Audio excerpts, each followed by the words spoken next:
So in your decades of performing observational studies, Centuries, not just decades.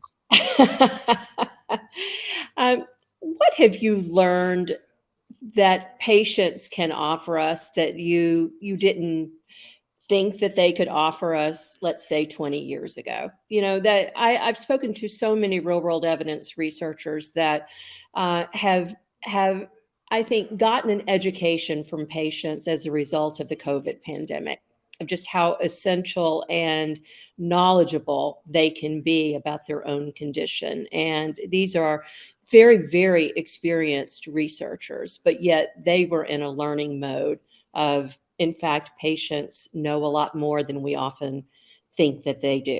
But what have you learned over the last several years about patient research?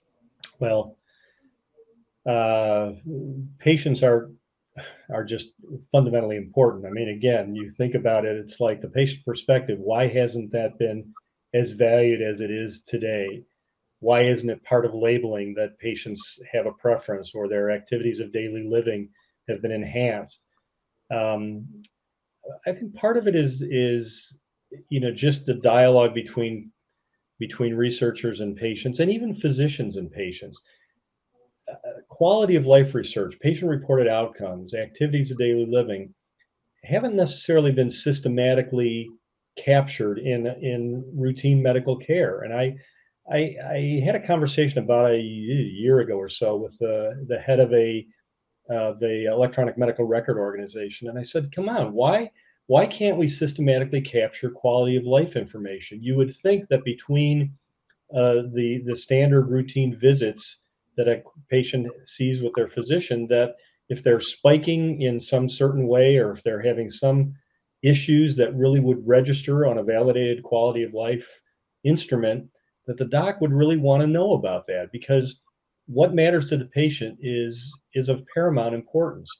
And the EMR exec, tried to convince me that that is part of their routine system, but I haven't seen it yet. I think more and more when clinicians push the idea of ensuring that we're capturing patient-reported outcomes on a systematic, routine basis, one, it'll make observational research easier and much more naturalistic. Right now, we do observational studies. I've used the word observational, that are generally fly on the wall from the clinician standpoint, but we always have to do something a little bit non-routine from the patient standpoint. It's not part of routine medical care that they would fill out a questionnaire every 3 months or every 6 months.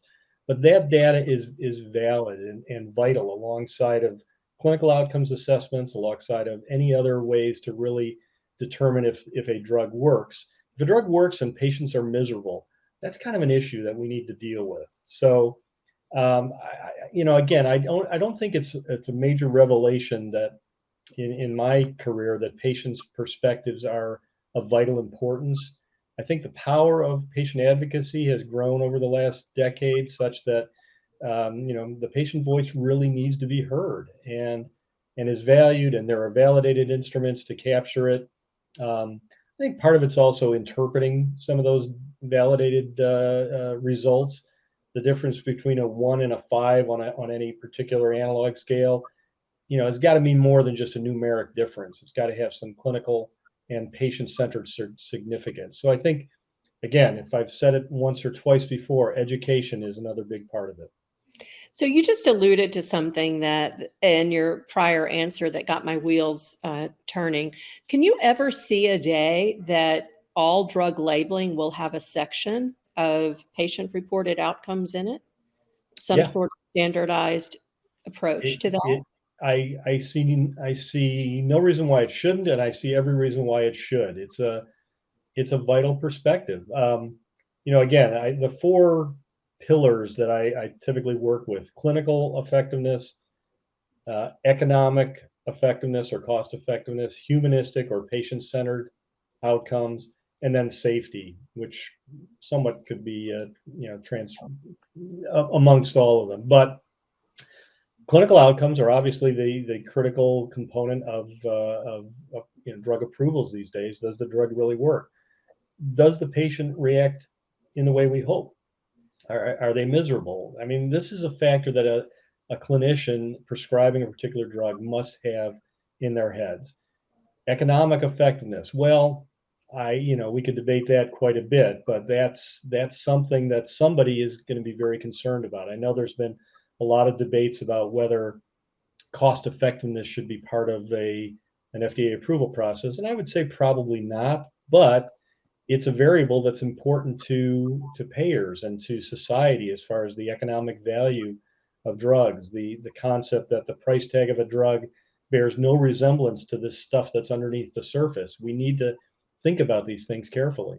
But long-winded answer your question, Patty, I think it's absolutely essential that the patient perspective be part of labeling.